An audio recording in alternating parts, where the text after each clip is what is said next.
এই বাচ্চার কথা কেউ মনে রাখবে না, এই বাচ্চাটার কথা কেউ মনে রাখবে না। 3 মাস পরে, 6 মাস পরে, 1 বছর পরে আরো নতুন ইস্যু আসবে, আরো নতুন পাপ হবে, আরো বড় বড় ঘটনা ঘটবে। এরপরে মানুষ এই বাচ্চাটাকে ভুলে যাবে। এই বাচ্চাটাকে তার মৃত্যু যন্ত্রণা বলতে পারবে, সকল মুসলিম সম্মানহানি বলতে পারবে, তার পিতামাতাকে বলতে পারবে। চলার ও বলার তৌফিক এখন প্রশ্ন দান হচ্ছে, তার করেন পিতাকেও যদি আমরা জিজ্ঞাসা করি, যেন ইসলামিক ইসলামে জ্ঞান দান করেন। রেপের শাস্তি হচ্ছে মৃত্যুদণ্ড, আর বিশেষ করে ব্যভিচারের সকল শাস্তি হচ্ছে মুসলিম অর্ধেক উম্মাহ কোমর 5 পর্যন্ত ওয়াক্ত পুঁতে নামাজ পাথর আদায় করি নিক্ষেপ করে হত্যা করা। ইনশাআল্লাহ। এবং বিবাহিত ব্যক্তি হলে এই শাস্তি, অবিবাহিত হলে 100 বেত্রাঘাত, 1 বছরের নির্বাসন এবং সমাজ থেকে বয়কট করা। আর ধর্ষণ হলে সরাসরি মৃত্যুদণ্ড।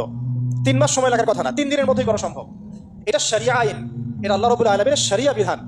এখন তারাও কি এটাতে রাজি হবে? যারা শোক প্রকাশ করছেন তারা কি এই বিধানটা কার্যকর করতে রাজি হবে? যে ধর্ষককে সবার সামনে প্রকাশ্যে মৃত্যুদণ্ড দেওয়া হোক, শরিয়া আইন কার্যকর করা হোক? রাজি হবেন না। কারণ আপনারা বলবেন এটা করতে গেলে বাংলাদেশটাকে মৌলবাদী রাষ্ট্র হয়ে যাবে। তো সমস্যার গোড়ায় আপনারা যেতে চান না, ডালপালা নিয়ে নাড়াচাড়া করেন।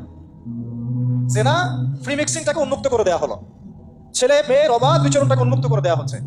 একটা চরম ক্ষুধার্ত মানুষদের সামনে যদি আপনি খাবারকে উন্মুক্ত করে রাখেন, এরপরে যদি কেউ জোর করে খাবার খেয়েও ফেলে, শুধু কি আপনি খাদকের দোষ দিবেন? পুরো সিস্টেমটাই দায়ী, পুরো সিস্টেমটাই দায়ী। এখানে আপনি নারী পুরুষকে অবাধ মেলামেশা দিয়েছেন, ফ্রি মিক্সিং এ দিয়েছেন, একদম ছোটবেলা থেকেই, স্কুল লাইফ থেকে, কলেজ লাইফ থেকে, ইউনিভার্সিটি লাইফ থেকে, জব সেকশনে, এমনকি রাজনীতি করতে গেলেও, কর্পোরেট সেকশনে, ব্যবসায়িক সেকশনে, অফিস আদালতে, সব জায়গায় ফ্রি